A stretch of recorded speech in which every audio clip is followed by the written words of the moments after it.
Party పెట్టినామా సంస్థగా ఉన్నామా అన్నది కాదు, ప్రజల పక్షాన్ని నిలబడడం ఇంపార్టెంట్. అంత వ్యతిరేకత ఉన్న అన్ని వేల మెజార్టీతో కాంగ్రెస్ పార్టీ ఎట్లా గెలిచింది, ఎందుకు గెలిచింది? నాకు జూబ్లీహిల్స్ ఎన్నికతో సంబంధం లేదు భయ్య అని చెప్పి వెంటనే తప్పించుకోవడం, అప్పటి వరకు మోసం చేయడం ఇది హరీష్ రావు గారు నాయకుడు. ఏదో నాకు తెలిసింది కాబట్టి నేను గట్టిగా మాట్లాడుతున్నాను, నన్ను బయట వారేసి. ఇప్పుడు రాజకీయ పార్టీ అనేటటువంటిది పక్కన పెడదాం బ్రదర్. నేనేమంటున్నా అంటే, నేను 20 సంవత్సరాలు ఒక రాజకీయ పార్టీ కోసం పనిచేసిన బీఆర్ఎస్ పార్టీలో. అంతకుముందు తెలంగాణ జాగృతి సంస్థ ఇండిపెండెంట్గా ఒక 6 సంవత్సరాలు నడుపుకున్నాను. నడిపినప్పుడైనా, రాజకీయ పార్టీలో పనిచేసినప్పుడైనా నాకు అర్థమైంది ఒకటే, ప్రజల పక్షాన నిలబడడం ఇంపార్టెంట్.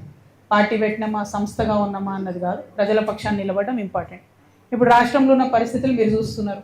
నిన్న జూబ్లీహిల్స్ ఉప ఎన్నికలు వచ్చిన రిజల్ట్ మీరు చూసిండ్రు. ఏం జరిగింది? మొత్తం ఊర్లలో ప్రతి చోట ఎక్కడ పోతున్నా కాంగ్రెస్కి వ్యతిరేకత ఉన్నది, అది మీకు కూడా తెలుసు. అంత వ్యతిరేకత ఉన్న అన్ని వేల మెజార్టీతో కాంగ్రెస్ పార్టీ ఎట్లా గెలిచింది, ఎందుకు గెలిచింది అంటే, అనుకున్న స్థాయిలో ప్రతిపక్షమైనటువంటి బీఆర్ఎస్ అందుకొని పనిచేయలేకపోతుంది అన్నది క్లారిటీగా అర్థమవుతున్నది.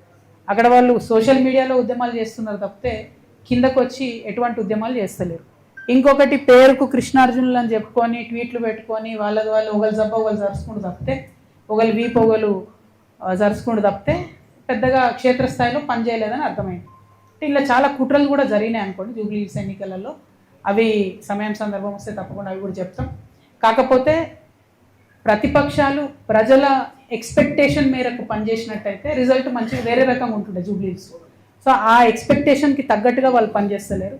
అక్కడే తెలంగాణ జాగృతి వచ్చి ప్రజల మధ్య నిలబడి ప్రశ్నించాల్సినటువంటి అవసరాన్ని గుర్తించినాం కాబట్టి ఇంత పెద్ద కార్యక్రమం తీసుకొని ప్రతి జిల్లాకు కూడా వెళ్ళి పనిచేస్తా ఉన్నాం. ఇప్పుడిప్పుడే తెలుస్తుంది కదా ఏళ్ల తరబడి చేసే మోసం. అంటే మీకు ఒక లేటెస్ట్ ఎగ్జాంపుల్ చెప్తాడు.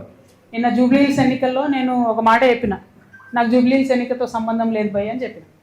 సరే, అయినా సరే ఒక 15 మంది ఇండిపెండెంట్లు వచ్చి నా దగ్గరికి, అక్క ఇట్లా మేము విత్డ్రా చేసుకుంటాము, ఎవరికి సపోర్ట్ చేయమంటారని అడిగారు. నేనన్నా నాకు సంబంధం లేదు భయ్ జూబ్లీహిల్స్ ఎన్నిక, మీరు ఎవరి దగ్గరికి అన్నపోండి అని చెప్పి వాళ్ళు చక్క హరీష్ అన్న దగ్గర పోయారు. తర్వాత వాళ్ళు చెప్పిన ముచ్చండి నేను నాకు చక్క వాళ్ళు హరీష్ అన్న దగ్గర పోయారు. నేనంటే బీఆర్ఎస్ పార్టీలు లేను, నేను ఏ పార్టీకి సపోర్ట్ చేయదలుచుకోలేదు కాబట్టి నేను దూరం ఉన్నా. హరీష్ రావు కూడా అదే ఆన్సర్ చెప్పారట, మీ ఇష్టం పోయి ఎవరికైనా వేసుకొని అన్నారట. అంతకన్నా ముందేం చేసిర్రు హరీష్ రావు గారు అంటే, బీఆర్ఎస్కి మోసం చేసినట్టే కదా ఆయన. అంతకన్నా ముందేం చేసిర్రు హరీష్ రావు గారు, ఎలక్షన్ పెట్టక ముందే ఇవోగి పలానా క్యాండిడేట్ని పెడితే మీకు సపోర్ట్ చేస్తా కాంగ్రెస్ కానీ చెప్పపిరట పైకి, వాళ్ళు వద్దన్నారట. అన్నాక ఈయన సైలెంట్ అయిపోయి. అంటే గమ్మత్ ఏముంటుంది హరీష్ రావు గారిది అంటే తెలియడానికి టైం పడుతుంది. ఎందుకంటే ఇవాళ వారి అన్ఫార్చునేట్ వారి తండ్రి గారు చనిపోయినారు. అయితే వారు లోపల ఉన్నారు ఇంట్లో. అక్కడి నుంచి కూడా ఎలక్షన్ అవుతున్న సమయంలో టెలికాన్ఫరెన్స్లు అవి పెట్టి మాట్లాడారు. అప్పుడు హరీష్ రావు గారి భజన పరులంతా ఏం బిల్డప్ ఇచ్చిరు, హరీష్ అన్న ఇంత కష్టంలో కూడా పార్టీ కోసం నిలబడి టెలికాన్ఫరెన్స్ పెడుతున్నారు అన్నారు. రిజల్ట్ ఉల్టాయే వరకు ఏం భజన మొదలెట్టింది నిన్నటి నుంచి. హరీష్ అన్న లేకపోయా, హరీష్ అన్న ఉంటే అసలు ఇక ఒక్క సీటు కానీ వేసి ఉంటే హరీష్ అన్న జూబ్లీహిల్స్ గెలుస్తుంటే మన లెవెల్లో మళ్ళీ పెడుతున్నారు. అంటే వెంటనే తప్పించుకోవడం, అప్పటి వరకు మోసం చేయడం ఇది హరీష్ రావు గారి నైజం. సో ఇంటి దొంగని ఈశ్వరుడైన పట్టలేడు అన్నట్టు చాలా టైం పట్టింది. ఏదో నాకు తెలిసింది కాబట్టి నేను గట్టిగా మాట్లాడుతున్నాను, నన్ను బయట వారేసి. బట్ అక్కడ ఉన్నవాళ్ళు వారు ఆలోచన చేసుకోవాలి.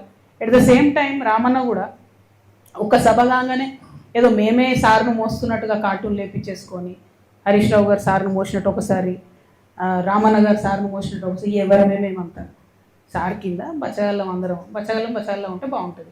ఇలా నన్ను బయటకు వారేసిండ్రు కాబట్టి నేను నెత్తి మీద బతుకమ్మ ఎత్తుకున్నట్టు నెత్తి మీద తెలంగాణ సమస్యలు ఎత్తుకొని తిరుగుతున్నాయి అలా. కాబట్టి నేను బలంగా మాట్లాడుతున్నాను. బట్ ఒక పార్టీలో ఒక సిస్టంలో ఉన్నప్పుడు నాయకుడు కోరుకున్న చేయాలి. మీరేం చేస్తున్నారు? సభ సక్సెస్ చేయగానే రామన్న నెత్తి మీద సార్ పెద్ద సార్ ఫోటో పెట్టి నేనే మోసినా అని ఆయన వేసుకున్నాడు కాటు.